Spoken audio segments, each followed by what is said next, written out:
If you learn to live without playing games, you'll become closer to the people you love. What does Eric Berne mean by this? That's something he discusses in his book, The Games People Play. And this book right here is a human behavioral kind of book, and it's very much related to the book I will do an insight on. It's called I'm Okay, You're Okay. And they're almost like a book in the same realm of transactional analysis and understanding human relationships and communication. This book in particular discusses psychological games that you and everyone around you play to manipulate each other in self-destructive and divisive ways, and how to tame your ego so you can quit playing and enjoy healthier relationships. Almost every time we interact with another person, we play psychological games. These can be power games, and there's a lot of scenarios that he gives in his book, so make sure you check out his book. But he gives many scenarios of games that we all play, whether it's to do with power, whether it's to do with intimacy, or whether it's competition with friends. And these scenarios are very specific to case by case and based on your own mental framework. And I believe it's very interesting to see how Eric gives these scenarios and almost allows you to see where would you fit in these scenarios. And the first key lesson, and thanks to all the references, hopefully I'll put them in the description, is the parent, adult, child. And it's explained that these are the three ego states that everyone can act within.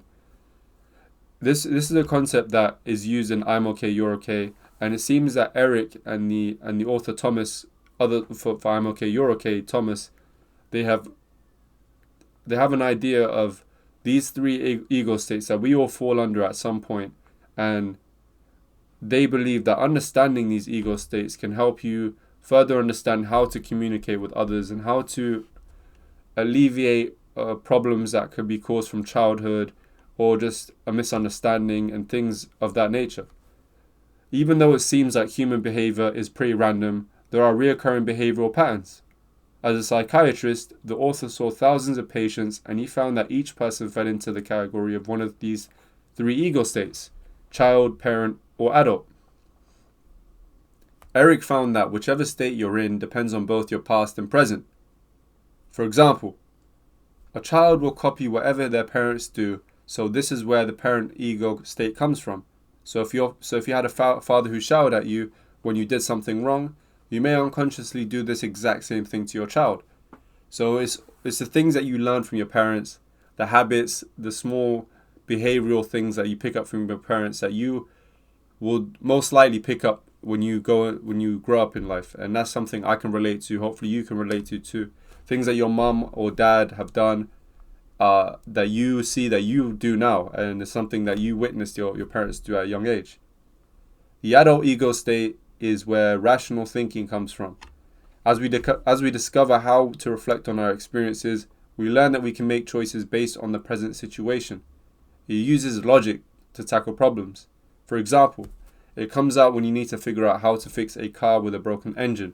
So the stuff that we learn as we grow up is part of that adult ego. Lastly, the child is the pattern of the behavior that we're born with. This spontaneous ego is the origin of our emotions and intimacy. It usually gets buried under the other two egos. Now, I do believe there is some credibility, or there is quite a good amount of credibility with Eric, because from what I've looked into, he has actually tried to test these concepts with patients and figure out how this can actually be applicable to people. So there is credibility there, and I know that he has a background in the things that he's studied, so there is credibility in the ideas that he puts forth.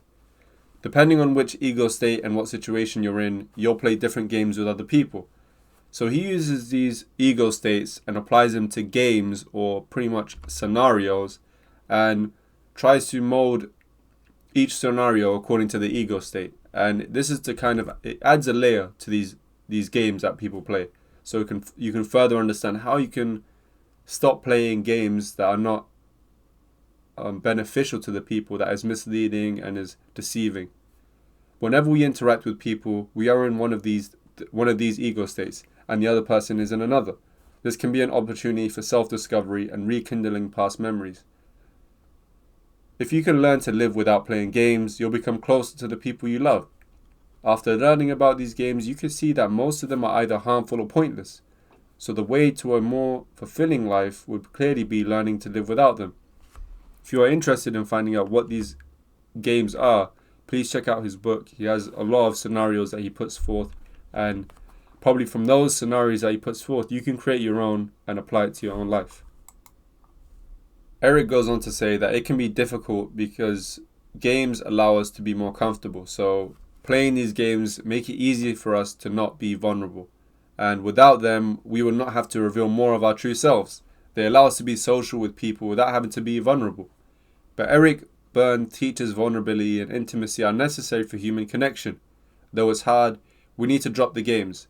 And that level of vulnerability adds a layer of connection, and it adds more layers onto the friendship and relationship barriers. So it's a good thing to have some sort of vulnerability and some level of honesty. First, we need to understand the egos. By doing this, we can recognize that we are playing a game. Make sure you are dropping the charade and being honest about what you truly want and encouraging others to do so. This vulnerability will allow you to connect better with those around you. And it also requires you to be careful with who you're being vulnerable with. Be understanding of not only yourself, but the people around you. Who are you talking to? Are they the right people? And Jim Rohn does talk about this concept also about saying things that matter to people who care. And make sure that you're not vulnerable to everyone. And vulnerability in this sense, what I would take from this, me personally, is not vulnerability in a way of exposing all your private things and things that are going on, but being someone who's willing to be honest and willing to be open about certain topics that is reasonable, that it doesn't go into your personal, private kind of things, whether it's finance or relationships or any of those things, but generally being an honest person and a straightforward person, and hopefully understanding these games can further help you understand how you can apply it into your life and remove this charade that's going on with these games. So with I'm okay, you're okay, I feel like it's going to be a similar concept. I'm going to discuss the adult and child and ego and the parent ego states. Hopefully there is some benefit with understanding these concepts. I feel like even though you may not use it, it's still good to be aware of them and still good to add on to your knowledge. So thank you for watching.